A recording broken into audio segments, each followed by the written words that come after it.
The white man pays Reverend Martin Luther King, subsidizes Reverend Martin Luther King, so that Reverend Martin Luther King can continue to teach the Negroes to be defenseless. That's what you mean by nonviolent. Be defenseless. Be defenseless in the face of one of the most cruel beasts that has ever taken the people into captivity. That's this American white man.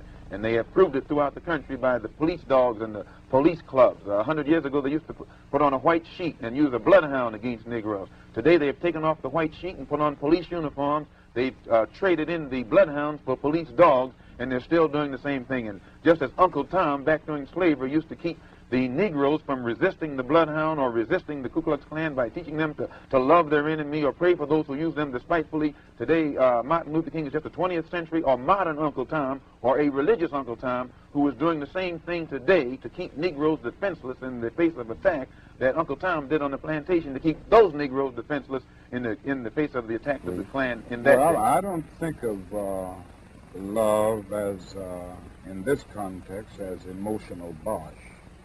I don't think of it as a weak force, but I think of love as something strong and that organizes itself into powerful direct action.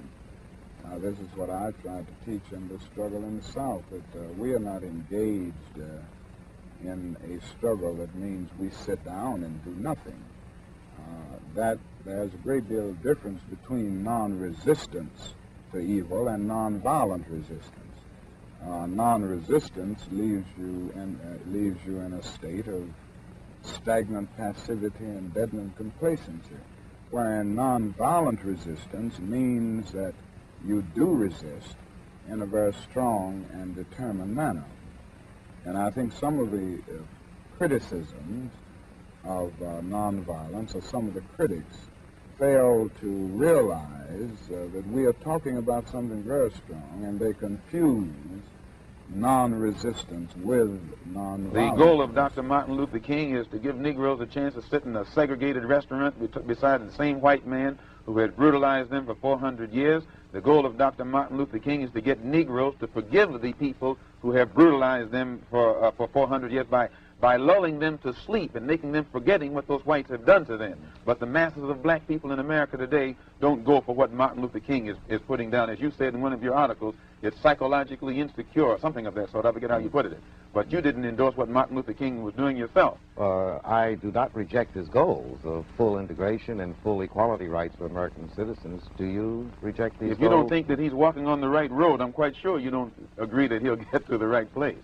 And if you would classify his method as psychologically unrealistic, I think that if a man's method is psychologically unrealistic, which means the road or the means or the method that he's using, I think as a psychologist, you'd be very doubtful that he would reach the right. If anyone has ever lived with a nonviolent movement in the South, from Montgomery on through the Freedom Rides and through the sit-in movement and the recent Birmingham movement, and see the reactions of many of the extremists and reactionaries in the white community, he wouldn't say that this movement makes, or this philosophy makes him comfortable. I think it arouses a sense of shame within him often, in many instances. I think it does something to touch the conscience and establish a sense of guilt. Now, so often people respond to guilt by engaging more in the guilt-evoking act in an attempt to drown the sense of guilt. But this approach certainly doesn't make the white man feel comfortable. I think it does the other thing, conscience, and it disturbs this sense of contentment. Nothing will they ever do. They will always talk it, but they won't practice it. And with the Supreme Court, if the NAACP can tell me that they want a desegregation decision for me 10 years ago, but yet the schools haven't been desegregated, as I say, this is a victory with no victory. It's a victory that you can talk about, but it's a victory you can't show me. So if you represent the NAACP and you are telling me about this great victory you won for me, when I look at you, I have to conclude that either you have been duped yourself or else you are trying to dupe me. And in most instances where the civil rights struggle is involved, there is no civil rights leader can point to me one concrete gain, practical tactical gain that black people have made in the civil rights field in this country, not only during the past 10 years, but during the past 100 years. I don't think there's any real organization to the riots. I think they grow out of the conditions that I've mentioned all along. And as long as these intolerable conditions are there, as long as the Negro finds himself living every day in a major depression, then every city will sit on a powder keg and can explode over the slightest incident. I feel that killing is a very tragic way to deal with any social problem. There is no violent solution to the problem that the Negro confronts in this country, and this is why I have constantly said that riots are socially destructive and self-defeating. After all, the Negro ends up on the losing end. We can't win a violent revolution. Most of the persons killed in riots are Negroes themselves.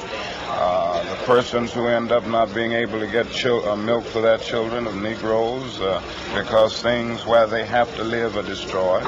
So there's no practical or moral answer in the realm of violence to the Negro's problem. But I do understand the sociological, the psychological, and the economic reason. The problem can be solved. First, the white man and the black man have to be able to sit down at the same table. The white man has to feel free to speak his mind without hurting the feelings of that Negro.